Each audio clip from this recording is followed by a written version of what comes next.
ఈరోజు మనం దశరథ మహారాజు గారు పరిపాలించిన కోసల రాజ్యం గురించి తెలుసుకుందాం. కోసల రాజ్యానికి రాజధాని అయోధ్య. ఈ రాజ్యానికి మొదటి చక్రవర్తి మనువు. ఈ రాజ్యంలో ధాన్యం, చెరకు మొదలైన పంటలు పుష్కలంగా పండేవట. ఎప్పుడూ పచ్చగా ఉండేదట భూమి అక్కడ. చాగంటి గారి ప్రవచనాల ప్రకారం అమరావతిని ఇంద్రుడు ఎలా పరిపాలించారో మన దశరథ మహారాజు గారు కూడా కోసల రాజ్యాన్ని అలాగే పరిపాలించారట. అలాగే ఈ పుస్తకంలో లంకా నగరానికి, అయోధ్యకి చాలా చక్కటి భేదాన్ని వివరించారు.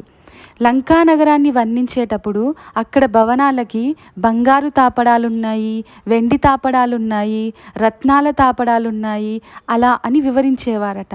కానీ కోసల రాజ్యాన్ని వివరించేటప్పుడు అక్కడ ఐశ్వర్యాన్ని కానీ భోగాన్ని కానీ వివరించరు. ఎందుకని అంటే అక్కడున్న ప్రజల గురించి వివరించేవారు. ఎందుకంటే రాజు ఎలా ఉంటాడో ప్రజలు కూడా అలాగే ఉంటారు. దశరథ మహారాజు గారి గురించి మనం ప్రత్యేకంగా వివరించక్కర్లేదు.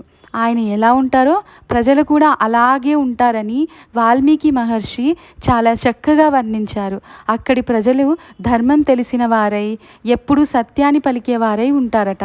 అలాగే వారు సంపాదించుకున్న దానితో చాలా తృప్తిగా ఉండేవారట.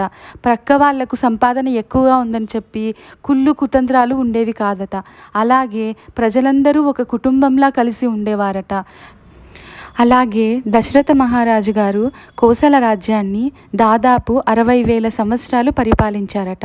ఇలాంటి మరిన్ని వీడియోల కోసం దయచేసి నా ఛానల్ని సబ్స్క్రైబ్ చేసుకోండి. జై శ్రీరామ్.